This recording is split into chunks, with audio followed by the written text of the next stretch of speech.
के लिए गाती हुई चली है, गुनगुनाती हुई चली। अरे मैं तो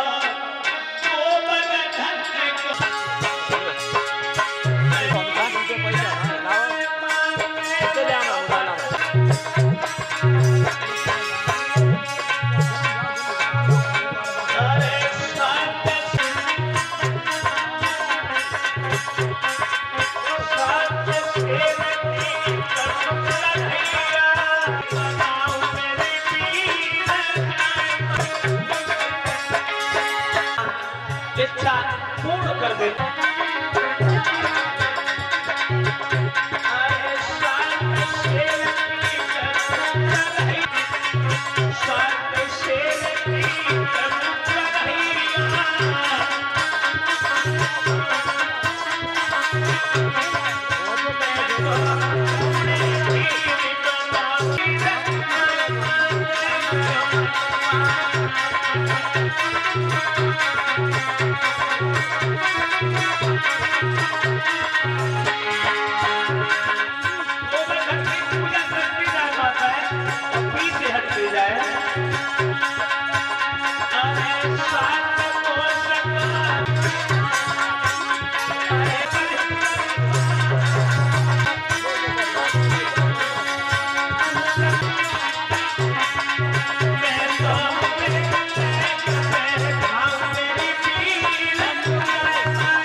Thank you.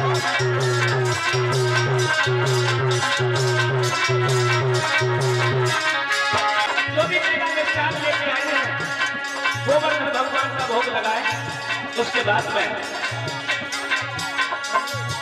खीर पूरी से भोग लगाए, दो बत्ती अगर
पंडित जी भीड़ में दबे जाते हैं बढ़िया पूजन बढ़िया हाँ आराम से माता को पूजन करो बढ़िया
इंतजार में बैठा रहा। गुप्तचरों ने बता दिया इधर गोबर परिक्रमा लगाए हैं, अब जो माताएं हमारी परिक्रमा भी लगा सकती हैं। अरे बनाए अरे परिक्रमा करके गोबर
गोवर्धन का पूजन हुआ है।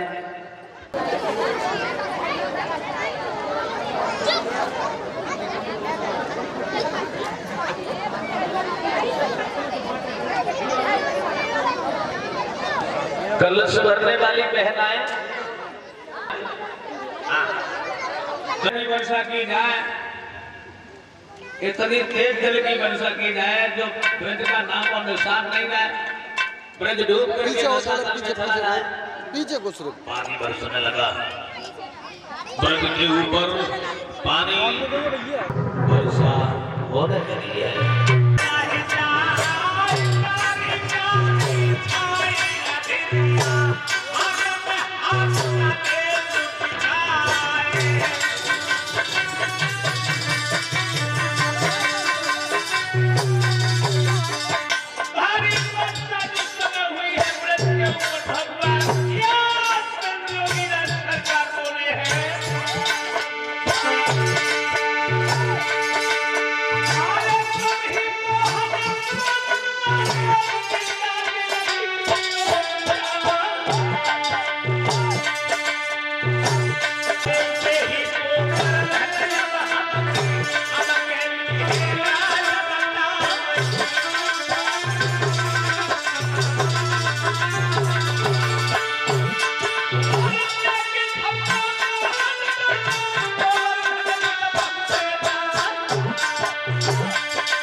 करवाते।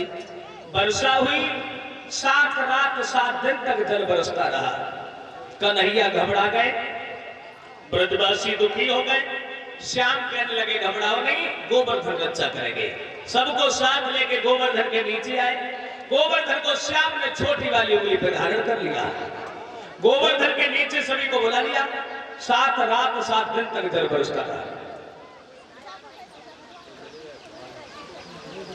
पानी बरसता रहा। अंत में मेघों के पास जल नहीं रहा है, तो मेघों के राजा ने इंद्र से कहा महाराज हमारे पास जल नहीं है। इंद्र ने जब सुना है तो इंद्र समझ गया कि अवतार हो गया है भगवान का। इधर श्याम गोवर्धन को साधे हैं। यशोदा मैया बोली है अरे ग्वालो तुम्हें जरा भी तरस नहीं आता, मेरा लाला आज 7 दिन होने को जा रहे हैं, कन्हैया अकेले गोवर्धन को रोके हैं। अरे थोड़ी थोड़ी ताकत लगाओ, हमारे श्याम को थोड़ा आराम मिल जाए। और जो मनसुखा ने सुनी, मनसुखा बोलो श्याम जो हमसे घर को माखन तूने खाओ बा, घर को माखन हमने उठाओ है। हटा उंगली, हम लाठी लगा रहे। ग्वाल बालन ने अपनी अपनी लाठियां लगाई, कन्हैया चले श्याम सुंदर उंगली हटा। तो श्याम ने उंगली तुम्हें हटाई। तब तक राधा रानी आएगी और राधा को देखे, राधा कन्हैया को देखे थोड़ी हंसी और श्याम सुंदर राधा को देख के हंसे। तब क्या हुआ?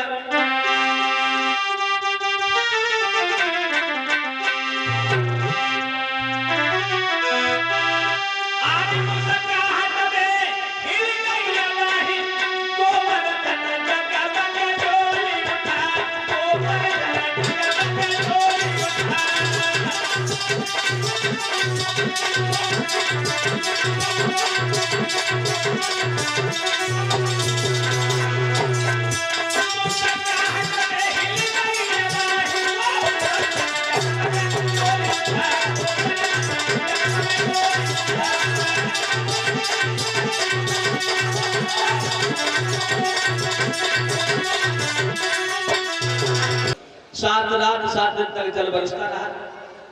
अंत में इंद्र ने भगवान से आकर के क्षमा मांगी है, हमसे भूल हो गई, माफ करना हमें। भगवान ने गोवर्धन के नीचे से सभी को बाहर निकाला है। भगवान भास्कर ने अपनी आंखें खोली है, गोवर्धन को जमीन पर रखा है। भगवान ने गोवर्धन की पूजा क्यों करवाई थी? इसमें एक पुरानी बात थी। जिस समय युग त्रेता में समुद्र पर पुल बना था तो हनुमान गोवर्धन पहाड़ बुला रहे थे समुद्र पर पुल बनवाने के काम में। तब तक पुल पूरा बन गया था। तो आवाज आई है कि जो बानर पत्थर पहाड़ ला रहा हो वही छोड़ो। हनुमान ने गोवर्धन को वृंदावन में रख दिया, वृंदावन में रख दिया। तो कहा था बजरंग बली से गोवर्धन ने कि तुमने ना हमें घर का छोड़ा न घाट का छोड़ा। तब राम ने वरदान दिया था गोवर्धन को, अभी तो हमारा काम हो गया, जब युग द्वापर में हम आएंगे तब हम तुमसे काम लेंगे और तुम्हारी पूजा भी करवाएंगे।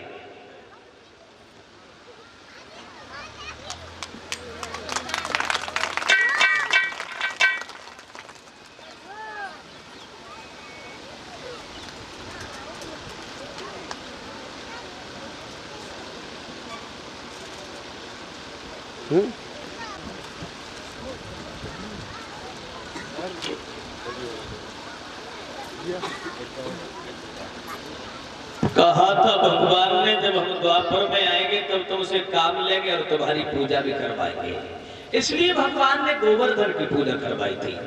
बोलिए गोविंद भगवान की। इतना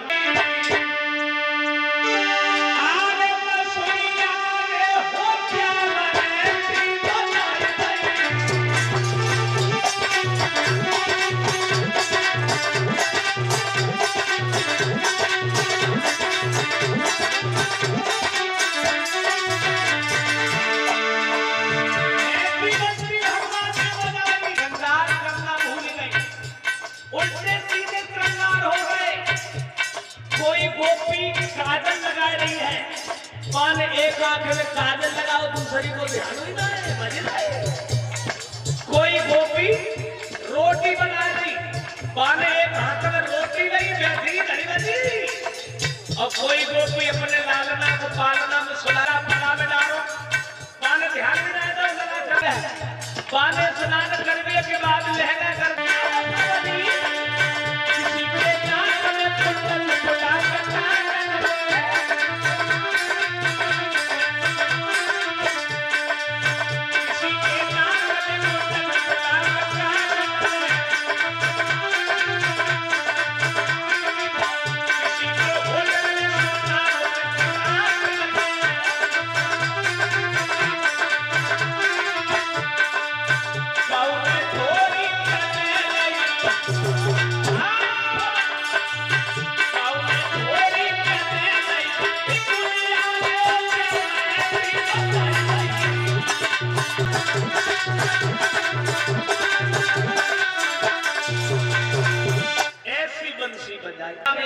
बजा रहा था, लेकिन अब समझ में नहीं आता है।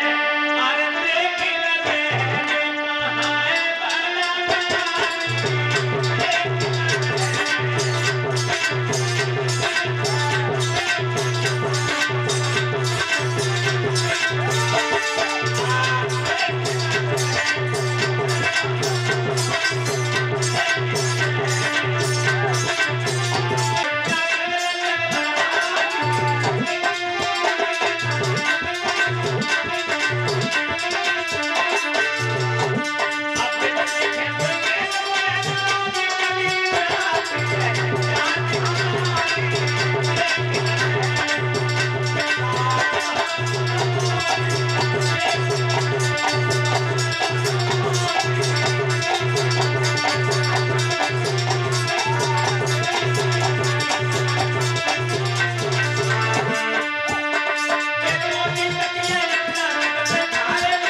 श्याम जहां खड़े हैं, गोपियों ने जब कन्हैया को जाके देखा है,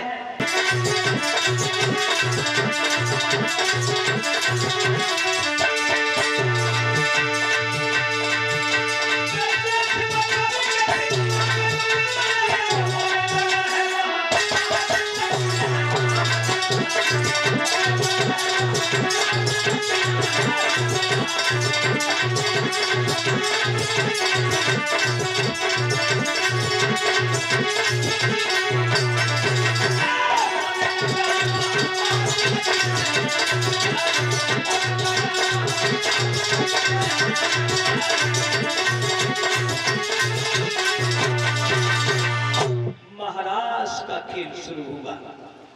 जौन गोपी जैसी रहे भगवान वैसे ही बने। कन्हैया छोटे बन गए,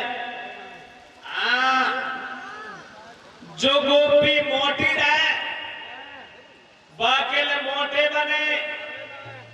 मेरा मतलब है जो गोपी जिस रूप की थी भगवान उसे उसी रूप में दिखाई देने लगे।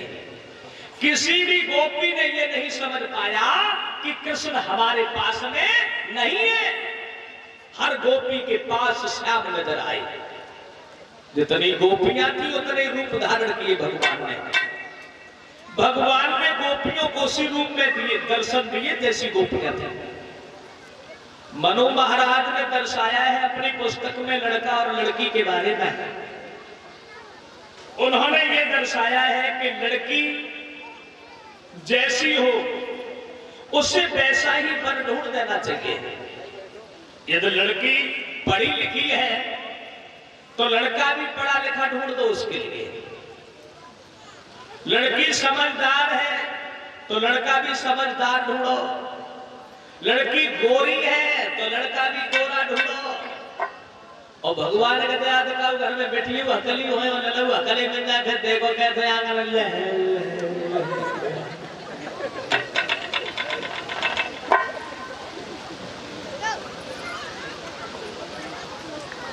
क्षमा करें, यदि लड़की पढ़ी लिखी है और अनपढ़ परिवार में पहुंच जाए तो रहना मुश्किल हो जाता है, मुसीबत हो जाती है। पढ़ी लिखी लड़की अनपढ़ परिवार में पहुंच जाए तो बड़ी मुसीबत है। क्षमा करें 2 मिनट लेंगे हम। एक पढ़ी लिखी लड़की की शादी हो गई अनपढ़ लड़का के साथ में, किसान के साथ में, पढ़ी लिखी लड़की की। तो पढ़ी लिखी लड़की जब किसान के घर में उसकी शादी हो गई, लड़का बिना पढ़ा लिखा था। एक दिन घर में बैठी बैठी वो श्रृंगार कर रही थी, श्रृंगार।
भगवान शंकर सोचते हैं गोपियों के बीच श्याम नाच रहा है, लेकिन शंकर जी से रुका नहीं गया। वो साड़ी लंबी सी पहने थे ना, शंकर जी महाराज देख नहीं पा रहे, तो साड़ी धरी उतार के, शंकर जी ने साड़ी उतार के फेंक दी। साड़ी धरी उतार के तब पार्वती हैरान, नाचे गोपिन संग में वे गोपेश्वर भगवान। साड़ी उतार के फेंक दी, गोपियों के साथ में शंकर जी नाचने लगे हैं। तब इनका नाम गोपेश्वर भगवान पड़ गया शंकर जी का, और बड़े हंसी खुशी से महाराज संपन्न हुआ। पहचान हो गई शंकर जी की कि भोले बाबा जनाने बन के आए थे। भगवान शंकर गिरिजा के साथ कैलाश पर्वत पे चले आए, देवताओं की देवियां अपने लोक में चली गईं और कृष्ण गोपियों के साथ वृंदावन में चली आई। क्षमा करें, महाराज की कथा ऐसे नहीं होती है जिसे हम बहुत जल्दी में समझा सकें।